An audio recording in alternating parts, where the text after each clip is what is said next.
क्या भारत पर हमला होने पर सऊदी अरब पाकिस्तान के साथ खड़ा होगा? पाकिस्तान के रक्षा मंत्री ख्वाजा आसिफ ने दावा किया है कि अगर भारत और पाकिस्तान के बीच युद्ध होता है तो सऊदी अरब पाकिस्तान का साथ देगा। ये दावा तब सामने आया जब पाकिस्तान और सऊदी अरब ने एक महत्वपूर्ण रक्षा समझौते पर हस्ताक्षर किए, जिसमें कहा गया है कि किसी एक देश पर हमला होने पर इसे दोनों देशों के खिलाफ हमला माना जाएगा। सऊदी अरब पाकिस्तान रक्षा समझौता, एक नया अध्याय। 17 सितंबर को हुए इस समझौते को रक्षा विश्लेषक नेटो की तरह का गठबंधन मान रहे हैं। समझौते में शामिल यह प्रावधान दोनों देशों के लिए बहुत महत्वपूर्ण माना जा रहा है। पाकिस्तान में इसे भारत के खिलाफ एक बड़ी पहल के तौर पर देखा जा रहा है। इस समझौते पर हस्ताक्षर मई में हुए भारत-पाकिस्तान सैन्य संघर्ष के 4 महीने बाद हुए हैं, जिसमें भारत ने पाकिस्तान के 11 सैन्य हवाई अड्डों पर हमला किया था। पाकिस्तानी रक्षा मंत्री का दावा। जब एक पाकिस्तानी न्यूज़ चैनल ने ख्वाजा आसिफ से पूछा कि अगर भारत और पाकिस्तान में युद्ध होता है तो क्या सऊदी अरब इसमें पाकिस्तान की तरफ से शामिल होगा, तो उन्होंने कहा, बिल्कुल, इसमें कोई शक नहीं है। उन्होंने आगे कहा कि ये कोई आक्रामक समझौता नहीं बल्कि रक्षा व्यवस्था है जिसका उद्देश्य किसी भी आक्रामकता का संयुक्त रूप से जवाब देना है। आसिफ ने यह भी संकेत दिया कि इस रक्षा समझौते में अन्य अरब देश भी शामिल हो सकते हैं। उन्होंने कहा कि ऐसे विकास के लिए दरवाजे बंद नहीं हैं और मुस्लिम आबादी का अपने क्षेत्र और राष्ट्रों की मिलकर रक्षा करना एक मौलिक अधिकार है। भारत और सऊदी अरब के संबंध। भारत और सऊदी अरब के बीच ऐतिहासिक रूप से अच्छे संबंध रहे हैं। दोनों देशों ने कई क्षेत्रों में सहयोग किया है, जिसमें रक्षा भी शामिल है। हालांकि इस नए समझौते के बाद भारत और सऊदी अरब के संबंधों पर क्या असर पड़ेगा, ये देखना बाकी है। पाकिस्तानी रक्षा मंत्री के बयान ने इस मुद्दे को और भी जटिल बना दिया है। यह समझौता क्षेत्र में भू राजनीतिक समीकरणों को बदल सकता है और भारत की विदेश नीति के लिए एक नई चुनौती पेश कर सकता है। अचानक मुलाकात, सियासी गलियारों में हलचल। गुरुवार का दिन बिहार की राजनीति में हलचल भरा रहा।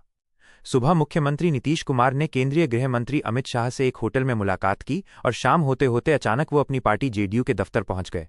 उनकी इन 2 मुलाकातों ने सियासी गलियारों में कई तरह की चर्चाओं को जन्म दिया है।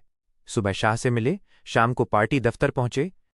बिहार विधानसभा चुनाव की गहमा-गहमी के बीच एनडीए के दोनों बड़े नेता अमित शाह और नीतीश कुमार सुबह करीब 20 मिनट तक मिले। इस दौरान उन्होंने आने वाले चुनाव की तैयारियों और एनडीए के आपसी तालमेल पर बातचीत की। माना जा रहा है कि दोनों नेताओं ने चुनाव की रणनीति पर भी चर्चा की। इस मुलाकात के दौरान दोनों पार्टियों के कई बड़े नेता मौजूद थे। जेडीयू नेता विजय चौधरी ने इसे एक शिष्टाचार मुलाकात बताया और कहा कि इस बार एनडीए की स्थिति पहले से ज्यादा मजबूत है। कार्यकर्ताओं से की बातचीत और लिया फीडबैक। अमित शाह से मुलाकात के बाद शाम करीब 5:30 बजे नीतीश कुमार अचानक जेडीयू कार्यालय पहुंच गए। उस समय पार्टी के राष्ट्रीय कार्यकारी अध्यक्ष संजय झा आंतरिक बैठक कर रहे थे। नीतीश कुमार ने वहां मौजूद कार्यकर्ताओं से बात की, उनका हालचाल जाना और कई तरह का फीडबैक भी लिया। उन्होंने कार्यकर्ताओं के आवेदन भी लिए और उन पर उचित कार्रवाई का आश्वासन दिया। पार्टी दफ्तर में कार्यकर्ताओं के जोश को देखकर सीएम नीतीश ने खुशी जताई। उनके अचानक दौरे ने यह साफ कर दिया कि वो चुनाव को लेकर गंभीर हैं और पार्टी संगठन को पूरी तरह से सक्रिय करना चाहते हैं। क्या है इन मुलाकातों का मतलब?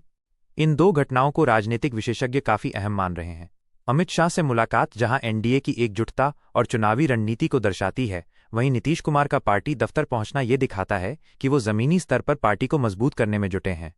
इन मुलाकातों से यह संदेश गया है कि एनडीए बिहार चुनाव को लेकर पूरी तरह से तैयार है और आपसी समन्वय के साथ आगे बढ़ रहा है।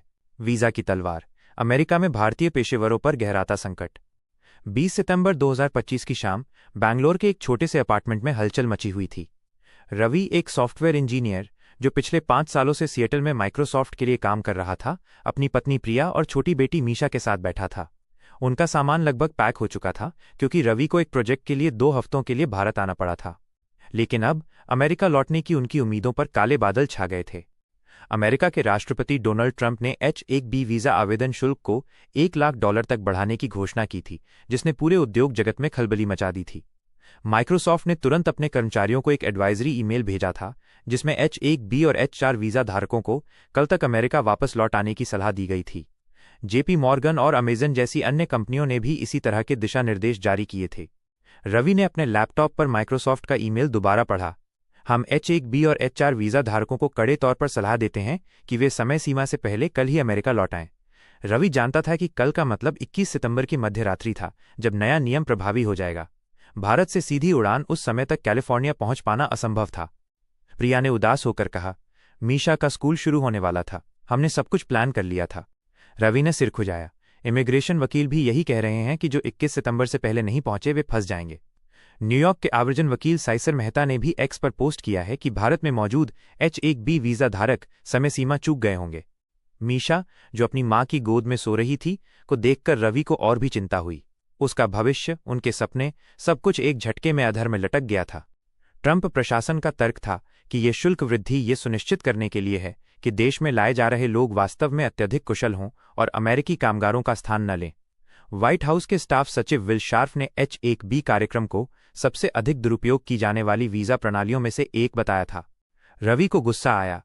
हम दुरुपयोग कर रहे हैं? हमने अपनी मेहनत से वहां नौकरी पाई है, देश की अर्थव्यवस्था में योगदान दिया है, और अब हमें निचले चतुर्थक वर्ग का कहा जा रहा है। वो ब्लूमबर्ग की रिपोर्ट को याद कर रहा था, जिसके अनुसार 2020 से 2023 के बीच स्वीकृत वीजा में 73.7% भारतीयों के थे। अगली सुबह रवि ने अपने मैनेजर को फोन किया। मुझे वापस आने का कोई रास्ता नहीं दिख रहा, जॉर्ज। जॉर्ज ने उदास होकर कहा, मुझे पता है रवि, कंपनी भी दबाव में है। हम कानूनी विकल्पों पर विचार कर रहे हैं, लेकिन अभी तक कुछ स्पष्ट नहीं है। रवि ने फोन रख दिया और प्रिया की ओर देखा। प्रिया की आंखों में आंसू थे। अब क्या होगा रवि? रवि को पता नहीं था। एक पल में उनके अमेरिकी सपने धुंधले हो गए थे। उन्हें अब भारत में ही एक नई शुरुआत करने का रास्ता खोजना था, लेकिन उनके मन में एक टीस थी। माइनस एक ऐसे देश ने उन्हें अचानक बाहर का रास्ता दिखा दिया था, जिसे उन्होंने अपना दूसरा घर मान लिया था। वीजा की तलवार ने केवल रवि और प्रिया के सपनों को ही नहीं काटा था, बल्कि हजारों भारतीय पेशेवरों के भविष्य पर भी गहरा असर डाला था, जिन्होंने अमेरिका में अपना जीवन बनाने की उम्मीद की थी। यह केवल एक शुल्क वृद्धि नहीं थी, बल्कि एक चेतावनी थी कि भूमंडलीकरण के युग में भी देशों की सीमाएं और नीतियां कभी भी बदल सकती हैं, और इसका सबसे बड़ा खामियाजा उन लोगों को भुगतना पड़ता है जो बेहतर भविष्य की तलाश में अपने घरों से दूर निकलते हैं। वोट चोरी का दावा और राजनीतिक विवाद। यह कहानी संजय राउत, महाराष्ट्र की राजनीति और बीजेपी के बीच चल रहे एक बड़े विवाद पर आधारित है।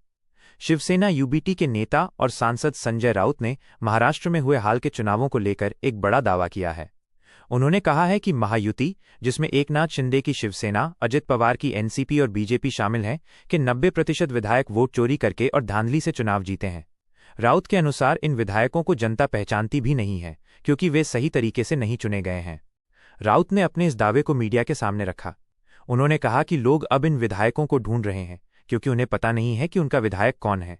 ये बयान देकर उन्होंने महाराष्ट्र की मौजूदा सरकार पर सीधा हमला किया। धमकियां और अपमानजनक टिप्पणियां। संजय राउत ने बताया कि इस तरह के सवाल उठाने पर उन्हें धमकियां मिल रही हैं। उन्होंने कहा कि बीजेपी का यह नया कल्चर बन गया है कि वे आलोचना का जवाब देने के बजाय गाली गलौज और धमकी पर उतर आते हैं। उन्होंने एनसीपी-एसपी के नेता जयंत पाटिल का उदाहरण दिया, जिनके माता पिता के बारे में बीजेपी विधायक गोपीचंद पडलकर ने अपमानजनक टिप्पणी की थी। पडलकर ने ये टिप्पणी सांगली जिले में एक रैली के दौरान की थी। इस पर काफी विवाद हुआ, जिसके बाद शरद पवार ने उप मुख्यमंत्री देवेंद्र फडणवीस को फोन करके अपनी नाराजगी जताई। फडणवीस ने भी इस टिप्पणी को गलत बताया और पडलकर को संयम बरतने की सलाह दी। इस घटना के विरोध में एनसीपी-एसपी के कार्यकर्ताओं ने प्रदर्शन भी किया और पडलकर का पुतला जलाया। राउत ने इस घटना पर कड़ी प्रतिक्रिया देते हुए कहा कि अगर कोई घुसकर मारने की बात करेगा तो वो वापस नहीं जा पाएगा।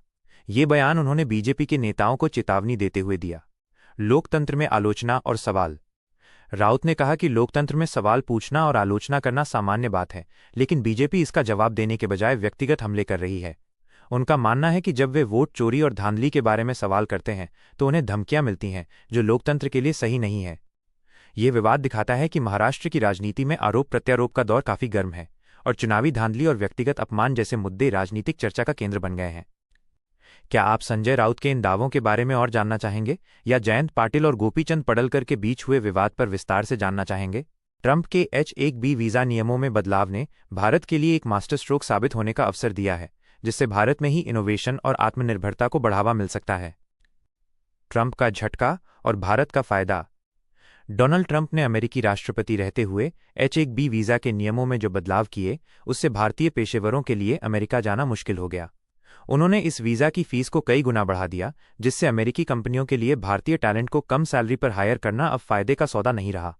ये फैसला भले ही एक झटके जैसा लगा हो, लेकिन इसने भारत के लिए एक बड़ा अवसर पैदा कर दिया है। अब जो भारतीय इंजीनियर, डॉक्टर और वैज्ञानिक पहले अमेरिका जाकर काम करते थे, वे अपनी प्रतिभा का इस्तेमाल भारत में ही करेंगे। इससे भारत के शहरों जैसे बेंगलुरु, हैदराबाद, पुणे और गुरुग्राम में स्टार्टअप्स, इनोवेशन और रिसर्च को बढ़ावा मिलेगा। भारत में ही नई टेक्नोलॉजी विकसित होगी और देश आत्मनिर्भर बनेगा। आत्मनिर्भर भारत का सपना। प्रधानमंत्री नरेंद्र मोदी ने 2014 में ही आत्मनिर्भर भारत का जिक्र किया था। उनका मानना था कि वैश्विक चुनौतियों का सामना करने के लिए भारत को अपने टैलेंट पर भरोसा करना होगा। ट्रंप के इस कदम ने एक तरह से पीएम मोदी के इस विजन को साकार करने में मदद की है। अमिताभ कांत, नीति आयोग के पूर्व सीईओ, ने भी इस बात पर जोर दिया था कि अमेरिका का वैश्विक प्रतिभाओं के लिए दरवाजे बंद करना भारत के लिए वरदान साबित हो सकता है। यह कदम भारत को टेक्नोलॉजी और इनोवेशन के क्षेत्र में एक मजबूत राष्ट्र बनाने में मदद करेगा। भविष्य की ओर। ये एक ऐसा मौका है जब भारत अपने ब्रेन ड्रेन की समस्या को ब्रेन गेन में बदल सकता है। जब भारत का सर्वश्रेष्ठ टैलेंट देश में ही काम करेगा तो इससे न केवल आर्थिक विकास होगा बल्कि वैज्ञानिक और तकनीकी प्रगति में भी तेजी आएगी। इससे भारत विश्व मंच पर एक मजबूत और आत्मनिर्भर देश के रूप में उभरेगा।